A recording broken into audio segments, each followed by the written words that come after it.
bersyukur buat siang hari ini. Terima kasih Tuhan. Hari ini kami siap untuk mendengar kebenaran firman-Mu. Urapi setiap kami.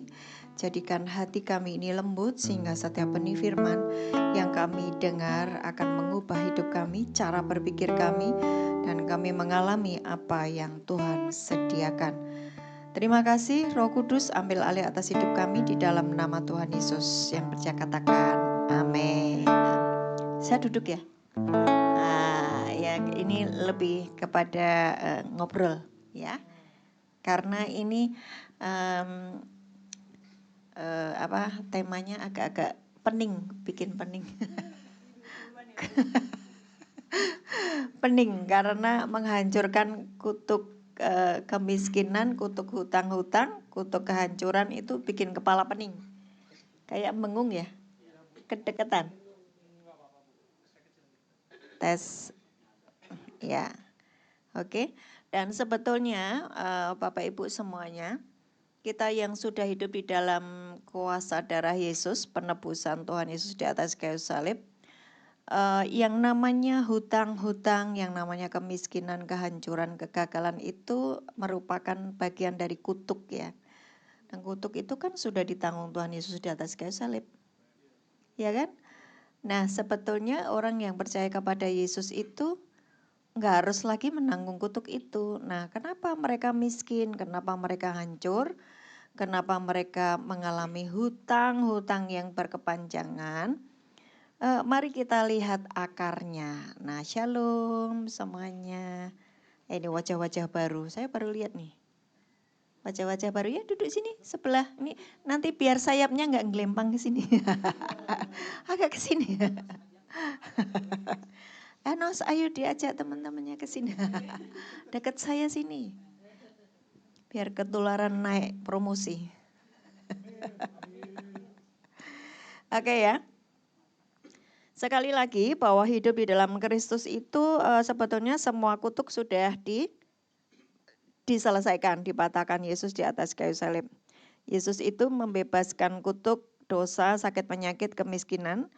Nah, tetapi yang namanya kebebasan finansial itu biasanya juga memerlukan yang namanya perubahan karakter dan disiplin, kerja keras dan hikmat dalam mengelola uang. Betul ya?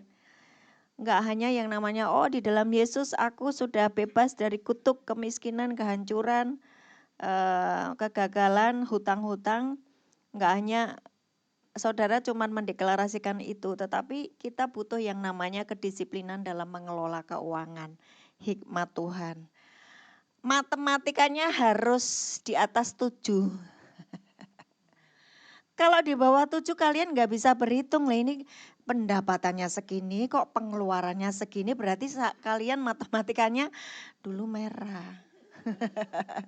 Yang sampai punya hutang-hutang ini matematikanya ini ribet ini ya, dulu nggak lulus ya, harus belajar matematika lagi. Sesimpel itu sebetulnya. Ya, sesimpel itu tuh kan, penuh kan?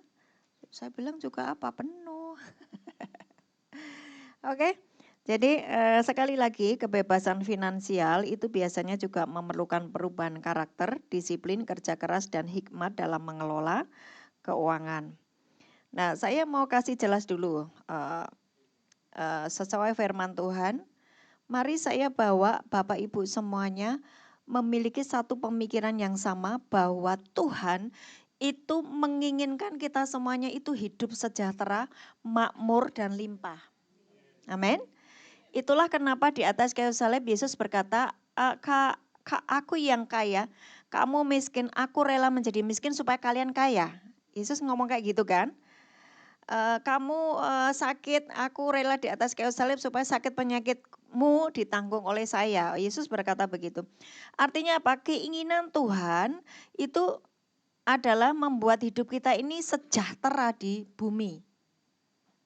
Asal engkau percaya kepada Yesus dan engkau itu hidup di dalam Kristus, yang bulan-bulan lalu saya bahas tentang Efesus 1 ayat 3-14 ya kan. Yang bicara di dalam Kristus kamu bisa mengakses segala berkat rohani. Berkatnya rohani di surga. Saudara harus hidup di dalam roh karena surga itu roh. Saudara, kalau daging terus hidup di dalam perzinahan, percabulan, iri hati, kemarahan, tidak bisa mengampuni, saudara daging. Waktu saudara daging, Allah yang kamu sembah adalah roh surga bersifat roh, engkau nggak bisa mengakses semua berkat yang Tuhan sudah sediakan. Ini prinsip dasarnya dulu harus kita pahami. Gitu ya. Ini kalau prinsip dasarnya sudah kita pahami, yang namanya kutuk kemiskinan, kutuk hutang-hutang itu sudah selesai. Berarti masalahnya bukan dikutuk, masalahnya adalah cara mau mengelola uang. Pola hidupmu, gaya hidupmu. Caramu berhitung tentang pendapatan dan pengeluaranmu. Terus kemudian engkau salah mengambil keputusan hutang-hutang untuk konsumtif, itu enggak boleh. Hutang itu untuk jangka panjang seperti misalnya rumah ya, pinjaman ya. Terus kemudian yang bersifat untuk usaha. Kalau kalian hutang untuk konsumtif itu sudah keliru. Melanggar firman Tuhan yang berkata cukupkan engkau dengan gajimu. Ada kan ayatnya? Ada, itu di kitab Yohanes. Dibilang cukupkan engkau dengan gajimu. Ya, sekarang oke, tarik garis dulu. Apa kata Tuhan tentang berkat ya? Yohanes 10 ayat 10. Sudah pada hafal ya? Amin. Lah setiap hari saya ngomongnya itu terus kok nggak berubah. Iblis mencuri, membunuh, membinasakan. Yesus datang memberimu hidup, hidup yang berkelimpahan. Cuman ada dua, posisimu di iblis atau di Yesus. Nggak bisa abu-abu. Kakinya satu kadang-kadang Yesus, kadang-kadangnya dunia. Nggak bisa begitu, saudara harus memutuskan hari ini, aku hidup di dalam Kristus, maka aku bisa mengakses segala berkat rohani yang ada di surga. Surga itu bersifat roh, surga itu sekali lagi saya ngomong, tidak harus nanti kalau kalian wafat. Hari ini engkau bisa menikmati semua kelimpahan itu karena saudara bersifat roh. Amin. Apa tuh bersifat roh? Pikiranmu, tubuh, jiwa, roh. Waduh ini tubuh, jiwa, roh. Jiwamu harus selaraskan dengan firman, sepakat dengan firman bahwa semua yang bersifat daging itu membuat aku bermusuhan dengan Allah, Yakobus 4 ayat 4. Kalau aku bermusuhan dengan Allah, aku berdoa apa saja tentu tidak dijawab. Nah ini dibetulkan dulu cara berpikirmu. Engkau nggak bisa yang namanya percaya Yesus tapi daging gitu loh. Nggak bisa ngampuni, berzina, berdusta, itu daging. Oke? Apalagi iri hati, sombong, itu daging. Sudahlah, katanya engkau sudah mati dan kamu sekarang hidup di dalam Kristus. Ketika engkau hidup di dalam Kristus, hafalkan itu Efesus 1 ayat 1 sampai ayat 3 sampai 14. Jadi dalam hidupmu hafalkan. Bulan depan aku nanya Efesus 1 ayat 3 sampai 14 apa ya? Harus sudah pada paham. Lu saya nekat banget, gak pernah lari dari situ loh ayatnya. Oke. Nah, sekarang ulangan 28 kan sama ya, ulangan 28 ayat 1 sampai 14 dan ulangan 28 ayat 15 sampai selesai itu kan cuman dua, berkat dan kutuk toh. Betul enggak? Nah, di dalam kutuk itu kan ada yang namanya macam-macam tuh. Saudara nanti baca sendiri ya. Ulangan 28 ayat 28. Contohnya ini kutuk. Nah saya kan tadi sampaikan kutuk itu sudah selesai di atas kayu salib loh ya. Engkau sudah hidup di dalam Yesus toh. Berarti kutuknya udah kelar. Kecuali engkau hidup di dalam daging lagi. Waktu engkau hidup di dalam daging artinya engkau nggak bisa ketemu dengan Allah yang kau sembah adalah roh. Nggak bisa, nggak connect. Hiduplah di jalur yang Tuhan sudah sediakan. Apakah nanti hutangku bisa lunas? Bisa. Percaya aja. Bapamu di surga itu sangat kaya raya. Dan dia menghendaki saudara itu hidup di dalam kelimpahan. Amin.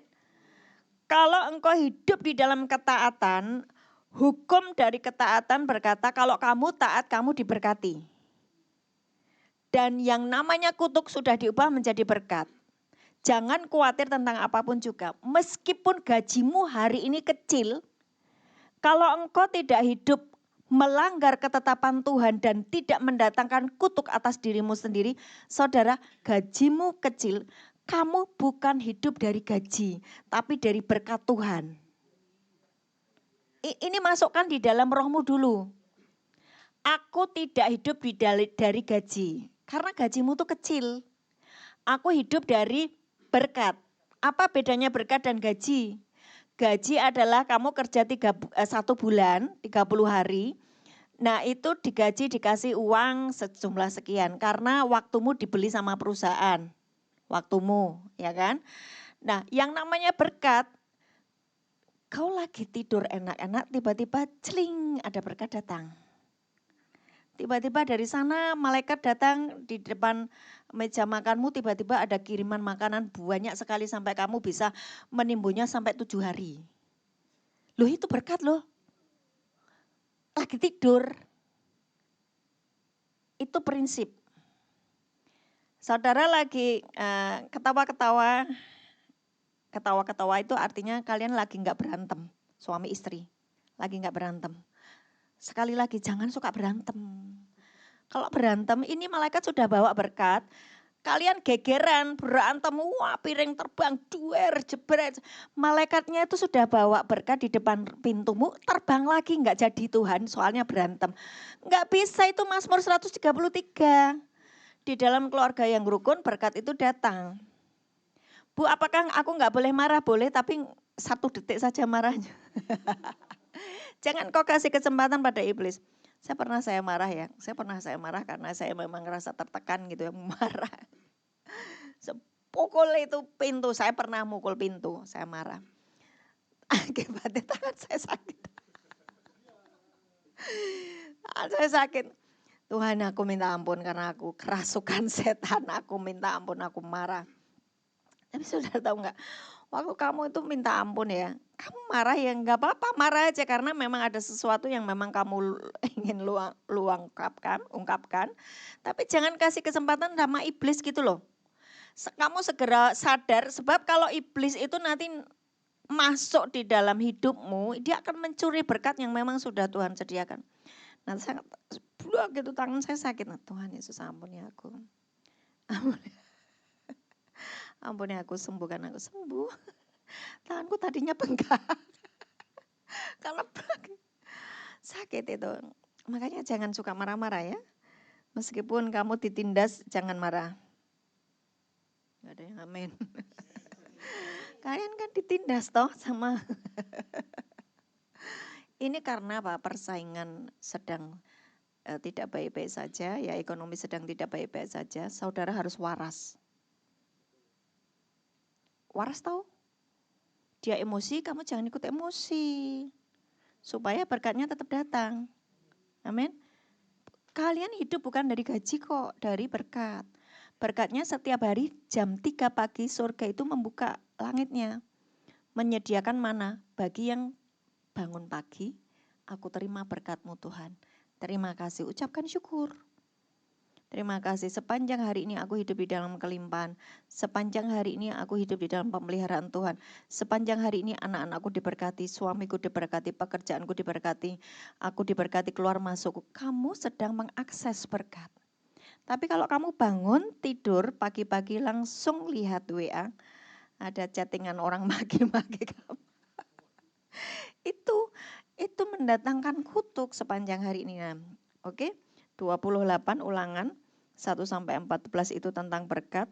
Saudara punya berhak untuk mengakses berkat itu karena engkau sudah di pihak Tuhan. Ulangan 28 ayat 15 sampai dengan terakhir itu bicara tentang kutuk. Kutuk terjadi karena ketidaktaatan. Perhatikan, semua kutuk sudah ditanggung Yesus di atas kayu salib. Hiduplah di dalam ketaatan, maka hidupmu diberkati. Amin. Nah sekarang Tuhan itu menginginkan kita menerima kelimpahan. Katakan amin. Tujuannya apa? Supaya Tuhan itu bisa membangun kembali perjanjiannya ya dengan Tuhan di bumi. Kejadian 12 ayat 2. Coba dibuka Kejadian 12 ayat 2. Kejadian 12 ayat 2. Aku akan membuat engkau menjadi bangsa yang besar, dan memberkati engkau serta membuat namamu masyhur, dan engkau akan menjadi berkat. Nah, ini kamu diberkati tujuannya supaya engkau menjadi berkat. Engkau itu menjadi dutanya Tuhan. Tuhan itu bisa pakai saudara untuk menjadi perpanjangan tangan dari Tuhan. Karena engkau diberkati. Bisa nolong sekolahin anak-anak yang gak bisa sekolah, bisa nolong orang-orang yang sakit, bisa saudara diberkati supaya saudara menjadi duta kerajaannya. Memperbesar kerajaan surga di bumi lewat berkat yang sudah disediakan atas hidupmu. Jadi sebetulnya gini loh, berkat itu rahasianya begini. Kalau hidupmu diberkati hanya untuk dirimu sendiri, kamu hanya hidup dalam kecukupan, cukup. Nggak bisa limpah. Tapi kalau sikap hatimu, Tuhan terima kasih, engkau memberkati aku limpah supaya aku bisa mengalirkan, menyalurkan berkat itu kepada banyak orang. Saudara makin diberkati. Jadi jangan serakah. Kalau engkau serakah, berkatnya tuh mandek, stop di saudara tok. Bahkan itu makin berkurang ya, karena nggak ada yang saudara tabur. Kejadian 17 ayat 12. Kejadian 17 ayat 1. Nah ini ya, dibaca dulu. Kejadian 12 ayat 1, 2 dan 4. Ketika Abram berumur berapa? 99 tahun, maka Tuhan menampakkan diri kepada Abram dan berfirman kepadanya, Akulah Allah yang Maha Kuasa, hiduplah di hadapanku dengan tidak bercacat celah. 99, bicara apa sih? 9 itu bicara apa? Puncak. Bicara tentang buah roh yang 9 itu. Double porsi. Orang-orang yang sudah diberkati, orang-orang yang diberkati itu adalah orang-orang yang sudah mencapai kedewasaan manusia rohnya. Kalau dia masih kanak-kanak, belum akil balik, dia tidak dipercayakan berkat limpah. Karena dia masih kanak-kanak. Jadi berkat limpah itu diberikan kepada orang yang sudah secara manusia rohnya itu dewasa. Makanya Abraham usia 99 tahun menampakkan diri ya. Akulah Allah yang Maha Kuasa, hiduplah di hadapanku dengan tidak bercela. Kenapa ada kata-kata tidak bercela? 1 Tesalonika 5 ayat 23 itu bicara gini. Aku berdoa kiranya semoga roh, jiwa, tubuhmu kedapatan sempurna, tidak bercacat celah menjelang kedatangan Tuhan. Roh, jiwa, dan tubuhmu. Nah, ini balik lagi sebetulnya. Roh, jiwa, dan tubuhmu. Kalau roh, jiwa, dan tubuhmu itu tidak bercacat celah, saudara itu diberkati. Maksudnya gimana? Rohmu ketika terima Yesus sebagai Tuhan dan Juru Selamat, rohmu itu sudah diikat sama Roh Kudus.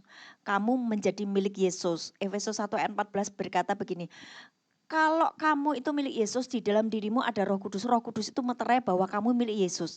Kalau kamu milik Yesus, sorga itu tanggung jawab atas hidupmu loh. Iya enggak?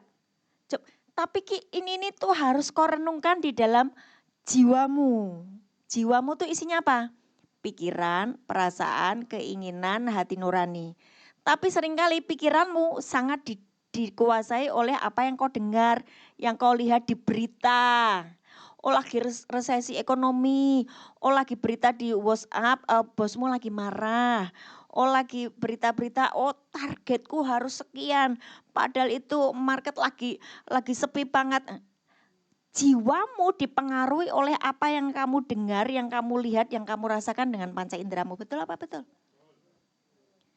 Harusnya roh, jiwa, tubuhmu, jiwamu, pikiranmu, perasaanmu diselaraskan dengan apa janji Tuhan. Itu kamu bisa mengakses berkat. Jadi misalnya targetnya, kamu dikasih target 20 mobil kejual dalam 1 bulan ini. Wah keren ya. Wow 21 orang. Loh saya mengimajinasikan yang bagus-bagus dong. buat kalian semua yang ada roh Tuhan di dalam dirimu. Wong kamu itu ngomong apa saja jadi yuk. Kan sudah diajari. Kuasa imajinasi dan perkataan toh. Yang rajin ikut ibadah di sini yang sudah diworo-woro Mbak Uke pasti diberkati. Makanya rajin-rajin ke sini. Di sini tuh banyak rahasia yang dibukain lewat Mbak Uke. Loh, iya kan? Roh, jiwa, dan tubuh. Rohmu sudah ada Roh Kudus. Roh Kudus itu yang membuat engkau punya akses dengan surga. Baca makanya ya PR-nya Efesus 1 ayat 3-14 dibaca nanti sampai rumah ya. Ini adalah kunci saudara itu diberkati di masa resesi ini. Enggak ada lagi nanti hutang-hutang. Jangan ada yang hutang. Stop hutang. Cukupkan engkau dengan gajimu. Nah sekarang gini. Jiwamu, pikiranmu, perasaanmu, emosimu harus diselaraskan dengan firman. Roh Kudus sudah di dalam dirimu, jiwamu sepakat dengan firman yang kamu baca. 2-1 dagingmu. Daging, 2-1. Dagingmu akan ngikuti. Daging itu apa? Di mulutmu itu loh. Kan ada lidah. Lidahmu akan mengucapkan sesuai dengan pikiranmu. Kuasa imajinasi, kuasa perkataan yang diselaraskan dengan Roh Kudus dan firman. Menciptakan yang tidak ada menjadi ada. Saudara tidak hidup di dalam kutuk. Kecuali kalau engkau hatimu gak beres. Hatimu luka. Mesti yang keluar dari mulutmu apa? Kata-kata yang sia-sia. Aduh susah sekali ekonomi sekarang. Aduh sekarang dompetku isinya tinggal 5.000. Aduh gitu tuh. Kenapa saudara enggak izinkan jiwamu yang pikiranmu, perasaanmu itu diselaraskan dengan firman. Burung pipit aja dipelihara, aku diberkati. Kalau aku taat, aku diberkati. Kayak gitu loh. Roh, jiwa, tubuhmu kedapatan tidak bercacat celah. Makanya Kejadian 17 ayat 1. Akulah Allah yang Maha Kuasa, hiduplah di hadapanku dengan tidak bercela. Kapan kamu bercela? Jiwamu gak sepakat dengan firman. Mesti mulutmu ngeraco-ngeraco. Omongannya ora jelas. Stres. Jiwanya sakit. Bertobat. Loh, ini tinggal kayak gitu aja. Roh, jiwa, tubuhmu kedapatan tidak bercacat celah. Ketika engkau sudah dewasa manusia rohmu 99 tahun, artinya dewasa manusia rohmu. Segala berkat itu bisa kau akses sama seperti Abraham. Bisa mengakses semua berkat. Akulah Allah yang Maha Kuasa, hiduplah di hadapanku dengan tidak bercacat celah. Saudara perhatikan di Galatia 4 ayat 3. Selama orang itu belum akil balik, berkat tidak bisa diakses. Galatia 4 ayat 3.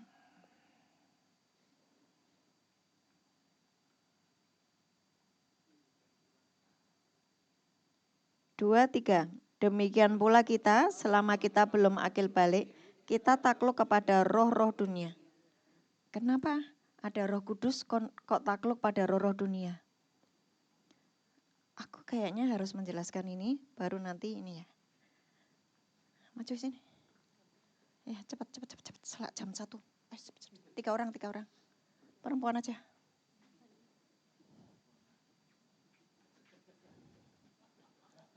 1 Tesalonika 5 ayat 23 tadi, semoga roh, jiwa, tubuhmu kedapatan tidak bercacat celah.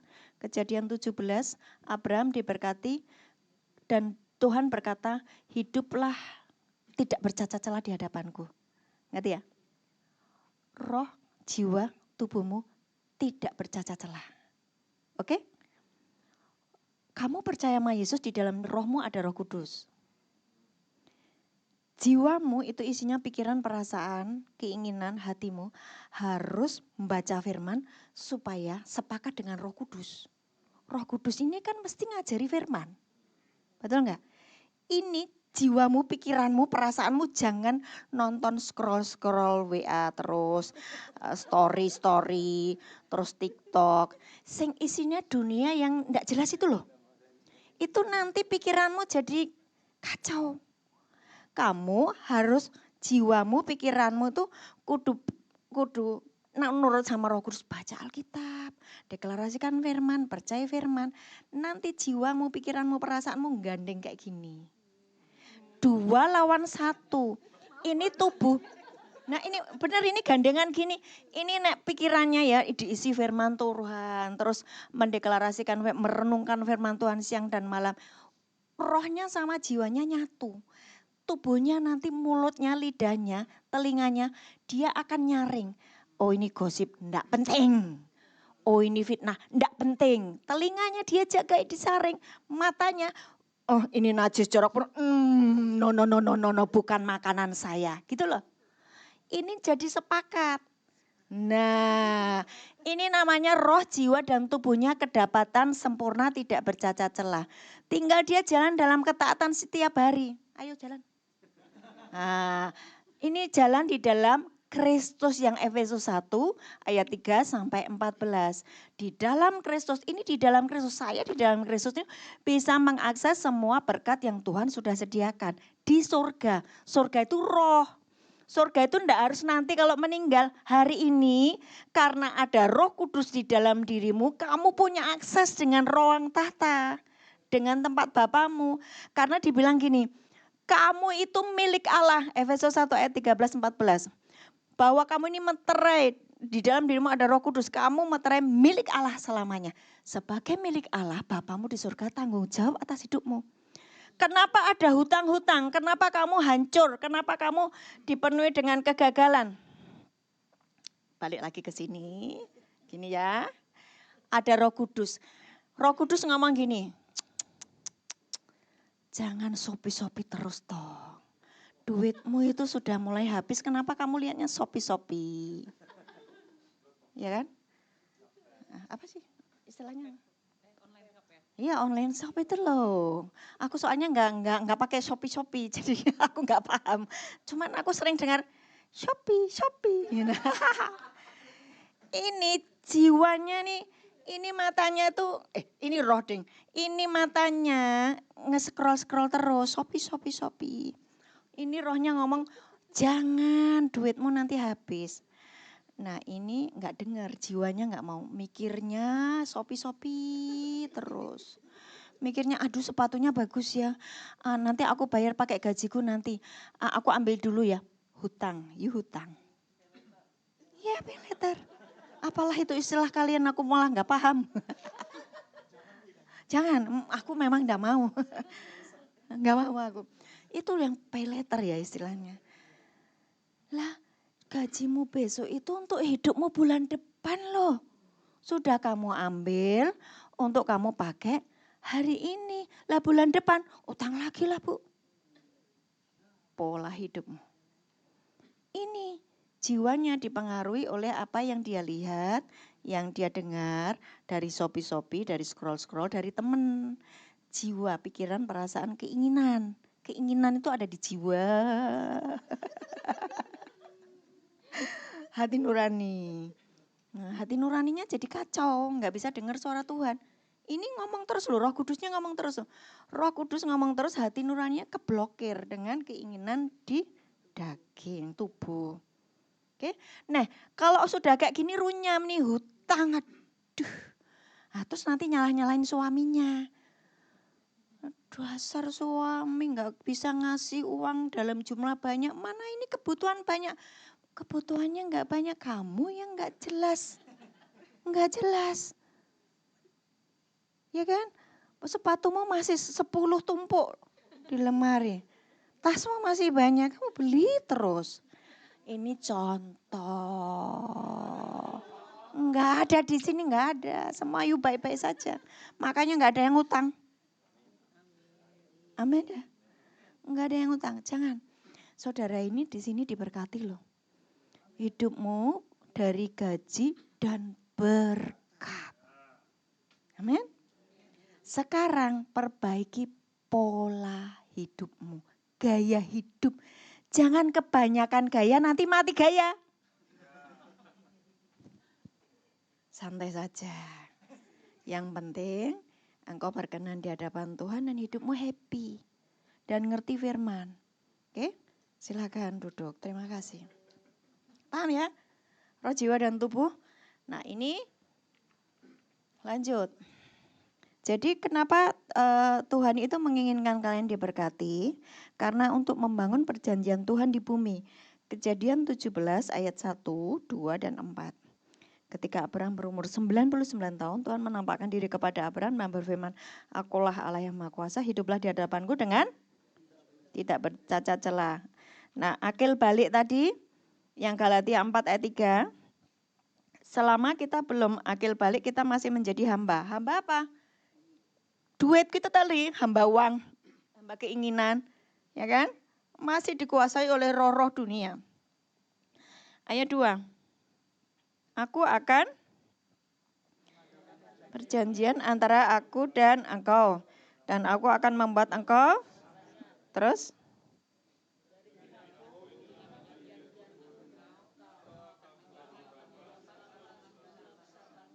ya, dari pihakku inilah perjanjianku dengan engkau, engkau akan menjadi bapa sejumlah besar bangsa. Keinginan Tuhan adalah saudara hidup di bumi ini berkatnya limpah. Untuk apa? Ada perjanjian Tuhan yang harus terjadi atas hidupmu karena kamu ini adalah keturunan Abraham oleh karena Yesus Kristus. Baca kitab Galatia. Galatia 2, Galatia 3 itu, Galatia 4. Kamu ini adalah keturunan Abraham yang berhak memperoleh janji Abraham oleh karena Yesus Kristus. Oke? Kan semua percaya sama Yesus toh? Berarti berhak untuk menerima berkat Abraham.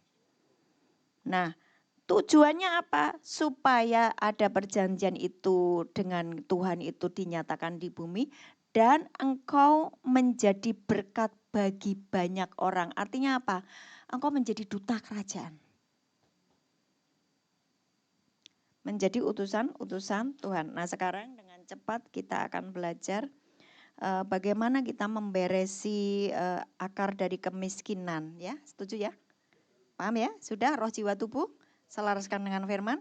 Jangan punya keinginan-keinginan yang melebihi firman. Jangan yang pokoknya yang di luar firman tuh enggak usah lah. Enggak usah aneh-aneh ya. Sekarang bagaimana kita memberesi kutuk kemiskinan? Yang pertama, beresi pola dosa yang berulang.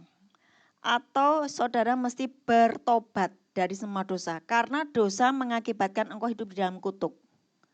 Ya kan, kalau Ulangan 28 ayat 15, karena engkau tidak taat, maka segala kutuk ini akan datang kepadamu. Salah satu kutuk yang ada di dalam Ulangan 28 ayat 15 sampai selesai itu, salah satu kutuknya adalah kutuk kemiskinan, 28.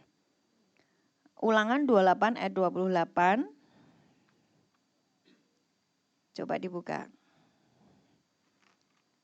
Tuhan akan menghajar engkau dengan kegilaan itu stres, depresi, ya, kebutaan dan kehilangan akal. Kebutaan apa? Kayak hidupmu tuh gelap gitu loh. Orang kalau stres tahu ya? Enggak ada semangat, enggak ada ini, buta. Dan kehilangan akal. Ayat 29. Sehingga engkau meraba-raba pada waktu tengah hari seperti seorang buta meraba-raba di dalam gelap. Perjalananmu tidak akan beruntung, tetapi engkau selalu diperas dan dirampasi dengan tidak ada seorang pun yang datang menolong. 38. Engkau akan 38. Ini nanti dibaca sendiri ya, yang tentang kutuk. Saya menyingkat waktu 38. Banyak benih yang akan kau bawa ke ladang, tapi sedikit hasil yang akan kau kumpulkan. Sebab belalang akan menghabis. Kamu banyak melakukan, kamu tuh sebetulnya enggak malas loh, kerjanya keras 24 jam. 24 jam kerja. Buset dah. Tapi hasilnya tuh enggak ada. Dimakan belalang. Nah itu berarti ciri-ciri kutuk sedang terjadi atas orang tersebut. Nah kenapa? Dosa atau ketidaktaatan mengakibatkan kutuk kemiskinan salah satunya. Oke. Jadi beresi ketidakjujuran di dalam keuangan. Beresi ketidakjujuran di dalam keuangan. Saudara perhatikan, ada berkat, saudara dapat berkat, saudara dapat gaji. itu ada yang roti untuk dimakan, ada benih untuk ditabur. Firman Tuhan berkata, beri perpuluhan. Perpuluhan kalau kamu makan jadi kutuk. Makannya miskin. Iya, baca Maleakhi 3 ayat 10. Kalau kamu memberi persembahan perpuluhan, ujilah aku kata Tuhan. Apakah aku tidak membukakan bagimu tingkap-tingkap langit dan memberkatimu berkelimpahan. Persembahan perpuluhan saudara harus lakukan. Walaupun gerejamu tidak menyuruh itu, tapi saudara dengan tekun melakukan perpuluhan 1/10 dari gajimu sebelum dikurangi dengan pajak, bayar macam-macam, itu 10%-nya itu harus engkau setor ke gereja di mana engkau tumbuh. Oke? Nah, kalau kamu makan itu, kamu disebut mencuri milik Tuhan atau merampok. Bahasa Inggrisnya itu kamu merampok loh. Ya. Jadi jangan, kalau perampok itu berarti dia hidup dalam kutuk enggak? Kutuk. Jadi sekarang mulai beresi akar dosa yang berulang ya. Benih yang harus ditabur ya ditabur. Benih kalau kamu makan keselak bikin kamu sakit. Kan benih. Roti kalau kamu tabur basi nanti ya. Jadi roti ya kamu makan, benih harus ditabur. Jadi kamu harus memberikan persembahan perpuluhan, menabur. Itu hukum menabur apa? Menuai. Memberi maka diberi. Kamu murah hati maka diberi kemurahan. Terus kemudian memberesi sikap hati cinta akan uang. Ya, Matius 6 ayat 24. Dampak dari cinta uang adalah kekhawatiran. Kok kamu cinta uang? Nanti baca ya. Ini PR Matius 6 dari ayat 24 itu sampai ke bawah. Yesus berkata gini, kamu tidak bisa mempunyai dua tuan, aku dan Mamon. Terus di ayat-ayat di bawahnya itu tentang kekhawatiran. Dampak dari cinta uang pasti khawatir. Orang yang cinta uang pasti hidupnya penuh dengan kekhawatiran. Jadi beresi sikap hatimu. Yang ketiga, apakah ada kebiasaan dalam dirimu berjudi, terus boros, basar pengeluarannya daripada pendapatan, ini akar. Harus saudara perhatikan dan beresi ya gaya hidupmu.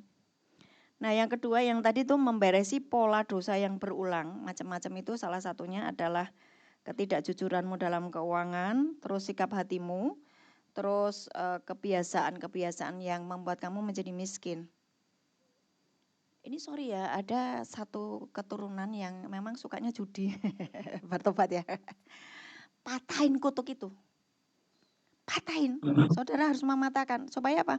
Oh dalam nama Tuhan Yesus. Oh suamiku dari garis keturunan ini. Aku patahkan semua kutuk judi.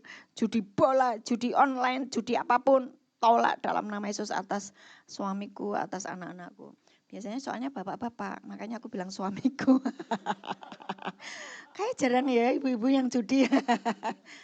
Ya jarang, bapak-bapak biasanya judi online, judi bola gitu ya. Yang kedua adalah beresi mentalitas kemiskinan, mental miskin. Apa tuh mental miskin? Merasa nggak mampu. Uangku cuma sedikit kok aku disuruh nabur. Mental. Menunggu mujizat tanpa bekerja. Terus takut mengambil tanggung jawab. Amsal 10 ayat 4. Amsal 10 ayat 4. Tangan yang lamban membuat miskin, tetapi tangan orang rajin menjadikan kaya. Jadi beresi mentalitas kemiskinan ya. Yang ketiga adalah belajar mengelola berkat. Ulangan 8 ayat 18. Belajar mengelola berkat. Bagaimana engkau belajar mengelola berkat? Ya saudara tulis anggaran, buat anggaran.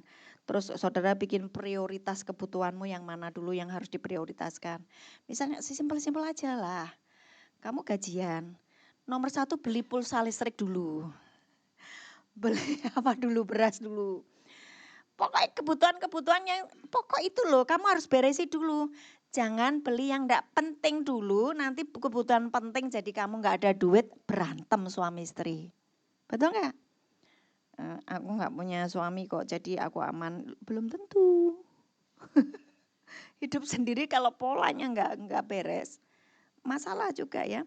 Buat anggaran, bikin prioritas kebutuhan, sisihkan untuk menabung dan kurangi hutang konsumtif. Kurangi hutang apa? Konsumtif tuh gimana? Kamu hutang hanya untuk Shopee. Iya kan? Hutang boleh, pinjaman boleh, tapi untuk misalnya kredit rumah, sesuatu yang penting gitu loh. Nah, apa bedanya hutang dengan pinjaman? Pinjaman, kamu di tanggal 25 pasti membayar, itu namanya pinjaman. Tapi lepas dari tanggal 25 engkau nggak bayar, itu kamu disebut hutang. Nah, Mazmur 37 ayat berapa ya kalau nggak salah Kailo? Ayat berapa aku lupa. Hutang yang tidak dibayar menyebabkan kutuk. Pinjam boleh, tapi hari H saudara harus mengembalikan.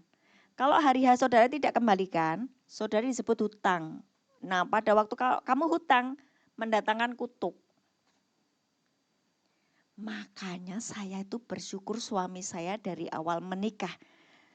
Kita putuskan dari awal menikah tidak ada hutang. Setuju. Jadi saya tidak punya kartu kredit. Dan saya tidak tahu caranya hutang bagaimana. Saya paling pinjam suami saya. Enggak pinjam tempat lain. Bank saya ya bank hari ini. Bank Cahyo ini. Jadi aman, sampai hari ini saya nggak punya hutang dengan siapapun, dengan apapun. Setiap kali kami membeli sesuatu selalu sudah ada cashnya, baru kami beli. Jadi mari belajar, yang masih muda-muda ini, putuskan untuk tidak hidup dalam hutang. Ya, nanti waktu kalian menikah, putuskan tidak ada hutang. Kamu harus ada cash dulu, baru kamu beli sesuatu. Amin. Oke, yang keempat adalah bekerja dengan tekun dan setia, 2 Tesalonika 3:10.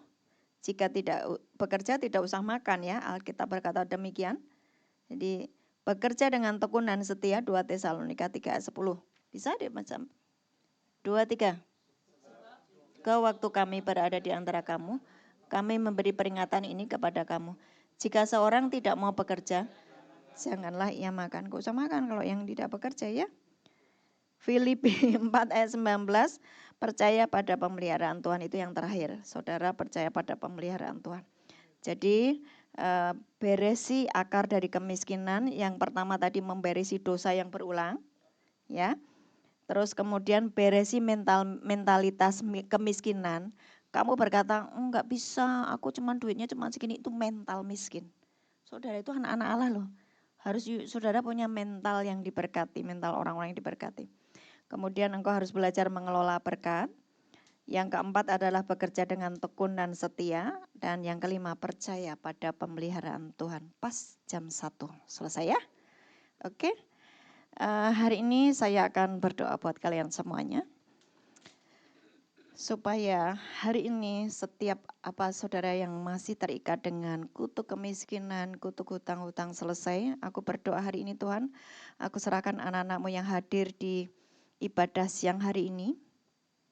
Tuhan, Engkau menginginkan kami hidup di dunia ini dalam kelimpahan, dalam kesejahteraan yang sudah memang Engkau sudah sediakan.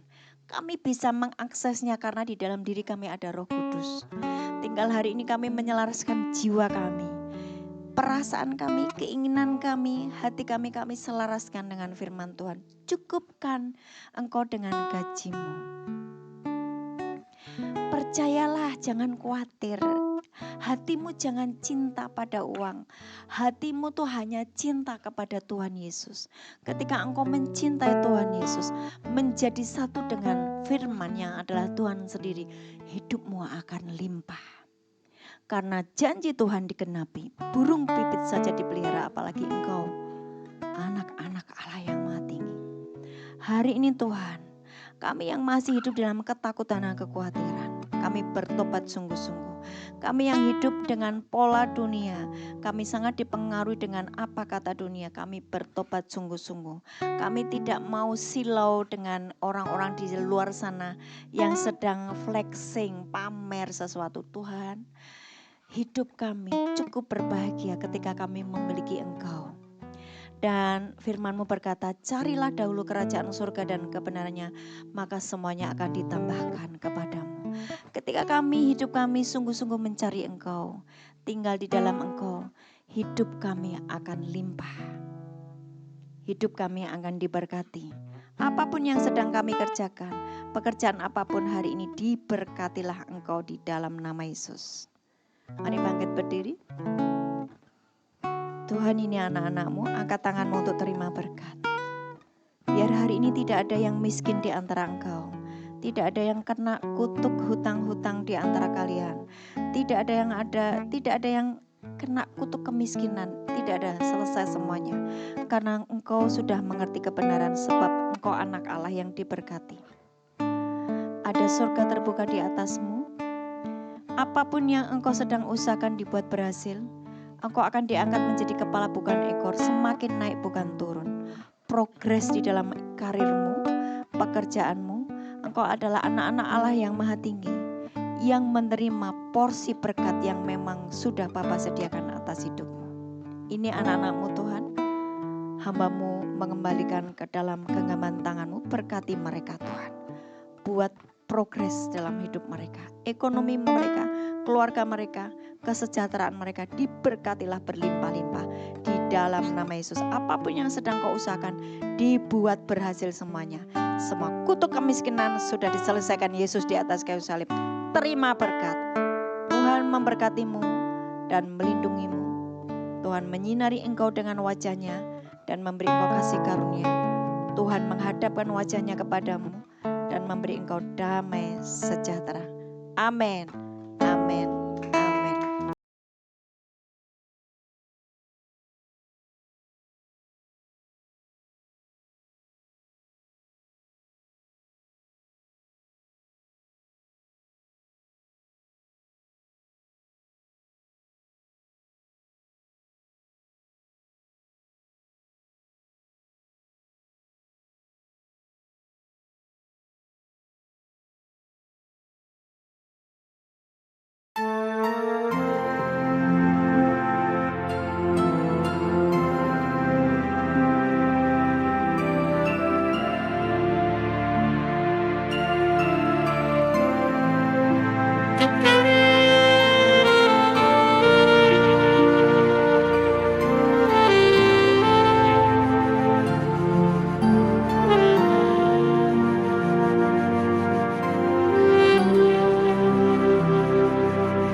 Tuhan adalah terang dan keselamatanku. Pada siapa ku harus takut? Tuhan adalah benteng di dalam hidupku. Pada siapa aku harus gentar? Satu hal telah ku pinta kepada Tuhan, itulah yang ku ingini, diam di rumah Tuhan seumur hidup, menyaksikan kemurahan Tuhan, menikmati baik kudusnya, lindungiku dalam pondoknya. Saat bahaya menghampiriku, di kemahnya Dia sembunyikanku, angkatan tegakkanku, mengatasi musuhku.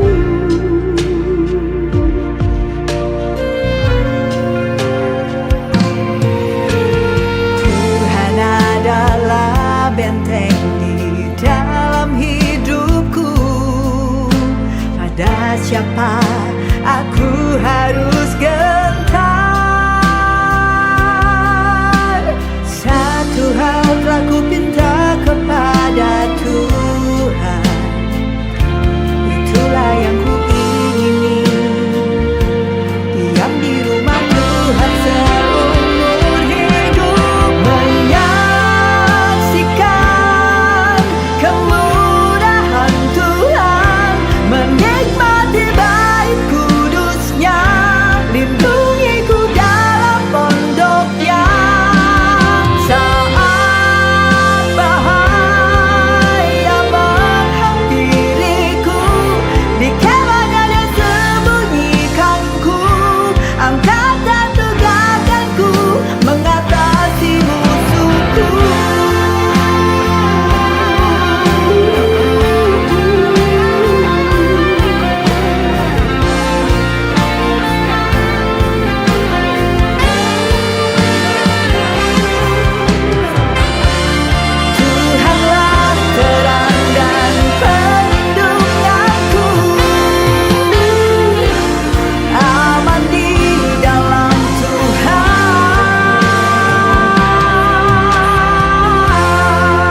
Di kemahnya dia sembunyi.